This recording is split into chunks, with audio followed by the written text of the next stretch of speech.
We are over here in Rome, Georgia to pick up a load.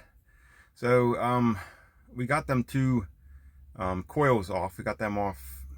It was, I think we got there at 12.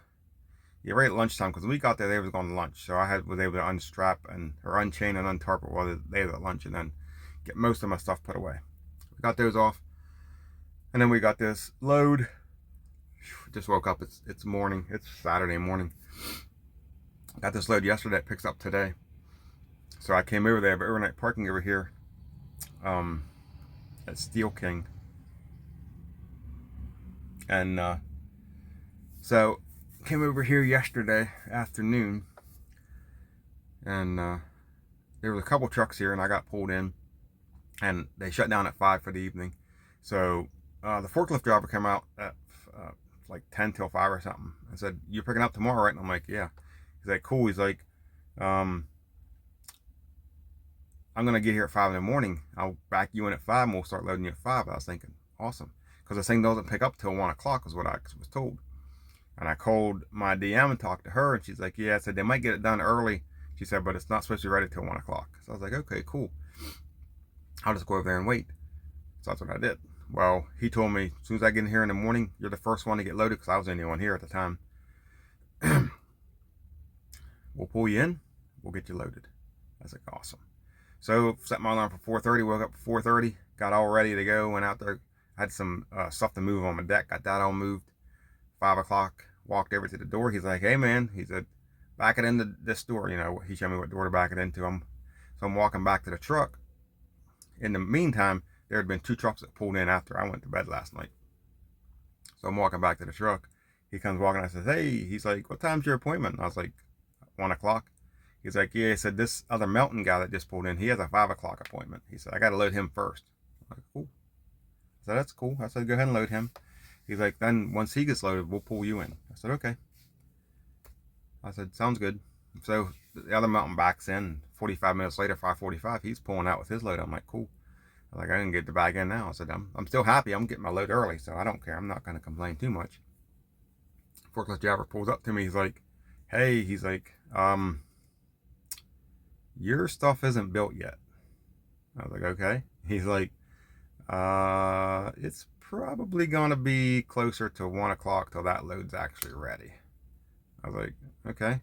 He's like, "You probably want to get back to sleep." He said, "It's gonna be a little bit till your load's ready." He said, "But I'll come get you when it's ready." He said, "But it's probably gonna be closer to 1 o'clock. I was like, "Okay." I said, "Cool." I said, "I'll just go back to sleep because I'm tired anyways." So I went back and crawled back in a sleeper and fell asleep and just woke up a little bit ago. All the trucks are going. The Melton's still sitting here. He just got done tarping. He's pulling out the other. Well, they're not going. The other truck's over there, I guess. He got his load on. And then there's another truck. The other truck's going. There was 2 other trucks up there, but they were loaded yesterday, and then they spent the night and then pulled out this morning. So here in about an hour, yeah, here in about an hour, I'm gonna be in a truck here, and I gotta probably be here till like 1 till I get loaded. But that's how she goes sometimes. So that's what we got. We're waiting over here in Rome, Georgia to get loaded. This load is going to York, PA. Once I get it loaded, I gotta tarp it. It's gonna be a couple hours, but we'll get rolling at some point today, and then we'll go from there. It is nice down here in Georgia. It's like 80 degrees with a slight breeze. You can hear that wind. It feels pretty good, actually. So here's my load. Got a couple I-beams on the other side, and then these pallets. They put a space in between them on the front 4. I got these orange pallets. They got stacked up against each other back here. And then that single pallet on the rear. So that's what we got heading to York, PA. 30,000 pounds of steel. Here's them I-beams. So that's what we got. I'll go ahead and get this strapped. We gotta tarp it.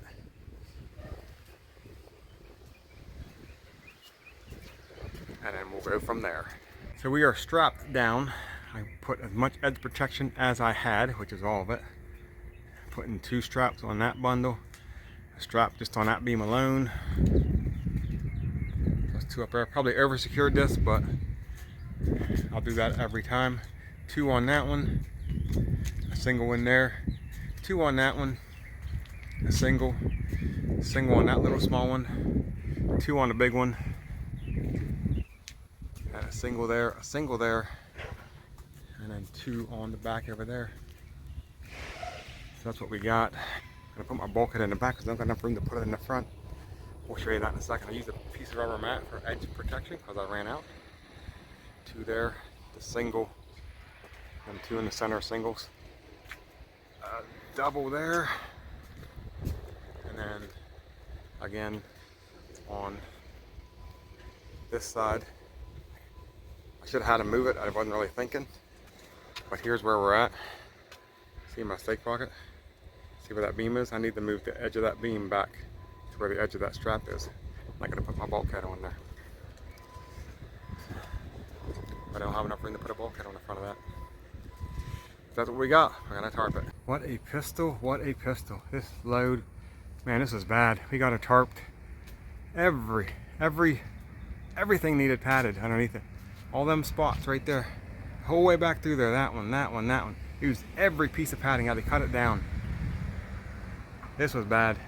This is one of the worst tarp jobs I had to do. It don't look too bad. It don't look that great, but we are finally done. It's 5 o'clock. It's after 5. I ain't gonna get no driving in today at all. But there she is, all tarped up, ready to rock and roll. Got my bulkhead at the back. Like I said before, I couldn't get it at the front. There wasn't enough room. So we got it at the back, and the sun's in our eyes. See if we can get back a little bit. Look at this thing. That's what we got. This is a crappy load to tarp. I got my black tarp in the front like I do. Using the steel tarp. Right the way I know to deal with that big flap. I have my 2 blue tarps. I spun them backwards and the flaps are up in here like I always do. My front flap is up in here somewhere and my rear flap is up in here somewhere. Just of how it is. This is the low load that just comes back. That's better. Using them like steel tarps. That's what we got. I'm going to grab my tie down bar. I'm going to go around and put a click on each one. And I'm going to head up the road, head north. I'm not sure how far north I'm going to go because it's already 5 o'clock. But that's what we're doing. It is Sunday morning and we are over here in somewhere in Virginia. Fort Criswell? I don't say Max Meadows, but I think Max Meadows is up the road a couple miles. I gotta go up there and get fuel here in a little bit. So we didn't get loaded till 1 o'clock yesterday, and I showed you that tarp job. It took me almost 3 hours to tarp, just because all the padding. I think we went over that. I don't know if I went over that or not. Everything had to be padded because every crate has sharp corners on all 4 corners. I used every piece of padding that I had. It's padded, but it's not padded good, but it's padded. 3 tarps. It just took it was just one of them loads that takes forever to tarp. It was windy out, so I had to, every time I rolled a tarp out, I had to get off the trailer and actually tarp it to the trailer because the wind would blow it off. So it was a lot of getting on the trailer, getting off the trailer, getting on the trailer, getting off the trailer.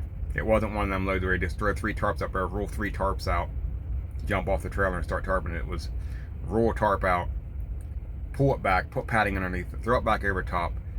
Hopefully it's adjusted or adjust it right first so it's centered where you need it to be.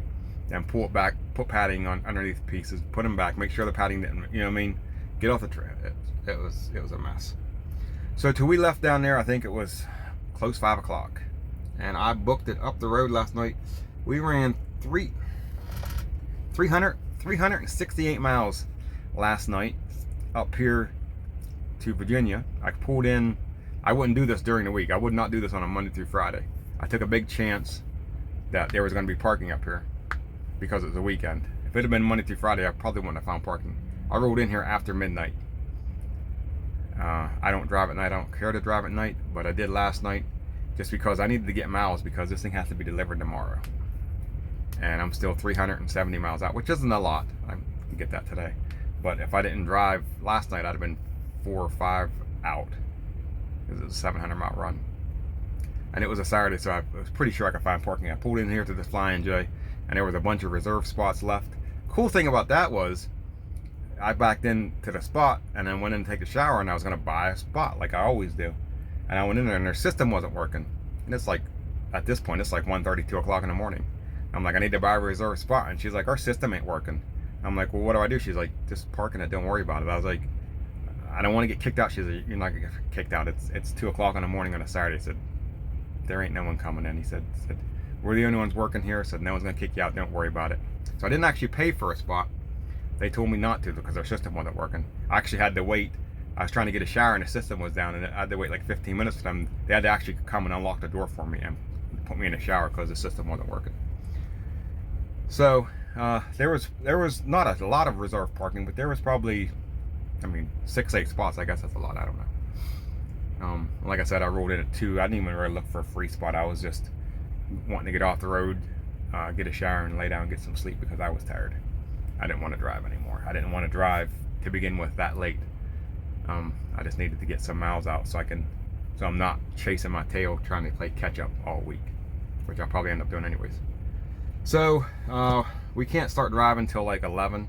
It's 9:30. I think it's like 11:15. I think is when I get my time back. So we got a little bit of time before I can actually start driving. And like I said, we got about 370 to go. So we don't got a lot to go today.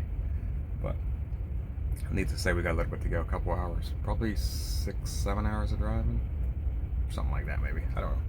And he got overnight parking, so I haven't decided yet if I'm going to go up there and park overnight. Probably, I don't know. We'll go from there. But anyways, that's what we got. Yeah, I think that's it for now.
So we are over here in Berkeley Springs, West Virginia. So it works out to where I can take a 10-hour break at my house. For the first time, it's actually worked out. So we ran 273 miles up here, and we are currently 129 miles out. Route. About 129 miles out, about 2 hours out. I said it had overnight parking, but obviously I'm not going to go up there if I'm going to spend a night here. We'll just roll out of here tomorrow around 5 in the morning. Give myself about 3 hours to get up there. Should be fine with that. And it took us exactly 5 hours to get from Max Meadows or Wytheville, wherever we was at down there at the Flying J, up here to where we're parked at Southern Bell Truck Stop in Berkeley Springs, West Virginia. So that's what we got. We're going to take a 10-hour break here. I'm going to go to the house, sleep in my bed for the first time in a couple weeks. And then roll out of here, like I said, about 5 in the morning, and we'll go up to York, PA tomorrow and get this load off. At least that's the plan.